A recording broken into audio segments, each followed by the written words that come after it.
पहाड़ी गांव कौसानी में एक छोटी सी खरगोश रहती थी जिसका नाम रूबी था। वह कोई साधारण खरगोश नहीं थी, क्योंकि जहां ज्यादातर खरगोश मैदानों में कूदने और दौड़ने में खुश रहते थे, वहीं रूबी का सपना कुछ अलग था। वह पंखों की ख्वाहिश रखती थी। हर सुबह जब पक्षी आसमान में बड़ी खूबसूरती से उड़ते थे, रूबी घास के किनारे बैठकर उन्हें हैरत से देखती थी।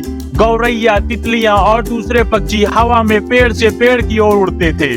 रूबी भी आसमान में उड़ना चाहती थी, पेड़ों के ऊपर से दुनिया को देखना चाहती थी, हवा को अपने शरीर पर महसूस करना चाहती थी, बिल्कुल जैसे वो पक्षी करते थे।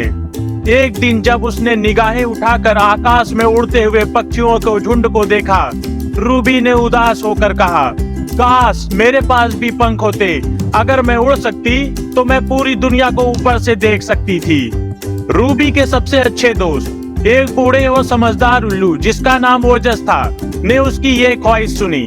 वह अपने ऊंचे देवदार के पेड़ से नीचे आया और रूबी के पास आकर बैठ गया। रूबी, ओजस ने अपनी चमकती आंखों के साथ कहा, तुम पंखों की ख्वाहिश क्यों करती हो, जबकि तुम्हारे पास एक खरगोश की तेजी और फुर्ती है। तुम इतनी कुशलता से छलांग लगा सकती हो जो किसी और में नहीं है। मुझे पता है ओजस, रूबी ने जवाब दिया, लेकिन मैं हमेशा से उड़ने का सपना देखती आई हूँ। यह इतना जादुई लगता है, आसमान में होना और जहाँ चाहो वहाँ जाना। ओजस ने थोड़ी देर सोचा और फिर मुस्कुराया। ख्वाहिशें अक्सर अनोखे तरीके से पूरी होती हैं। रूबी, कभी कभी बस खुद पर भरोसा करना होता है। यह कहकर ओजस उड़ गया और रूबी उसके शब्दों पे सोचने लगी। अगली सुबह कुछ अद्भुत हुआ। जब रूबी घास के मैदान में घूम रही थी, उसने एक रास्ता देखा जो उसने पहले कभी नहीं देखा था। वह रास्ता नीले चमकते फूलों से सजा हुआ था और उस रास्ते के अंत में एक खूबसूरत पेड़ खड़ा था जिसकी शाखाएं नरम सुनहरे रोशनी से चमक रही थीं। जिज्ञासा और उम्मीद से भरी रूबी उस रास्ते पर चल पड़ी। जब वह पेड़ तक पहुंची तो उसके नीचे एक छोटी चमकती पंख जैसी चीज पाई। यह पंख ऐसा था जो उसने पहले कभी नहीं देखा था। यह हवा से भी हल्का था। पंख को छूते ही रूबी के आसपास एक आवाज गूंजी जो इस तरह थी, जो उड़ने का सपना देखता है, इस पंख को थामे रहो और तुम्हारा दिल तुम्हें राह दिखलाएगा। रूबी का दिल खुशी से उछल पड़ा। उसने धीरे से पंख उठाया और अपने दिल के करीब रखा। उसकी ख्वाहिश पहले से भी ज्यादा मजबूत थी। अचानक एक हवा का झोंका आया और रूबी को हवा में उठा लिया। उसकी आंखों में आश्चर्य था। वह धीरे धीरे आसमान में उठने लगी। उसके पंख नहीं थे, लेकिन उस पंख का जादू उसे हवा में तैराने लगा। रूबी खुशी से हंसी।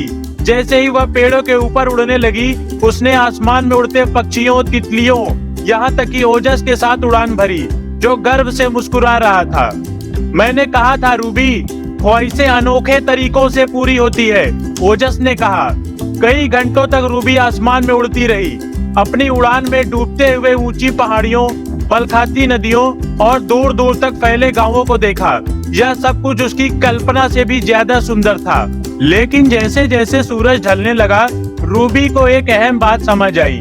उड़ना तो जादुई था, लेकिन उसे जमीन पर अपने पैरों के नीचे नरम मिट्टी का एहसास, घास के मैदान में दौड़ने की खुशी और अपने दोस्तों के साथ छलांग लगाने का आनंद भी याद आने लगा। धीरे धीरे रूबी फिर से जमीन पर आ गई। उसका दिल कृतज्ञता से भरा हुआ था। उसने चमकते पंख को एक आखिरी बार देखा और उसे अपनी मुलायम फर में सुरक्षित रख लिया।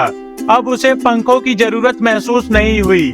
उसे यह एहसास हुआ कि सच्ची आजादी खुद पर विश्वास करने और अपनी खासियतों को सराहने में होती है। रूबी वापस कौसानी लौटी, जहां उसके दोस्त उत्सुकता से उसकी कहानी सुनने का इंतजार कर रहे थे। जब उसने उन्हें अपने अद्भुत यात्रा के बारे में बताया, तो उसे महसूस हुआ कि असली खुशी उड़ने में नहीं, बल्कि खुद को समझने और अपनी ताकत को पहचानने में है। उस दिन के बाद रूबी अब भी पक्षियों और उनके पंखों को देखकर आश्चर्य तो होती थी, लेकिन वह अब उनकी तरह बनने की ख्वाहिश नहीं रखती थी। उसे पता था कि उसके पास खुद का एक खास तरीका था, चाहे वह जमीन पर दौड़ती हो या सपनों में उड़ान भरती हो।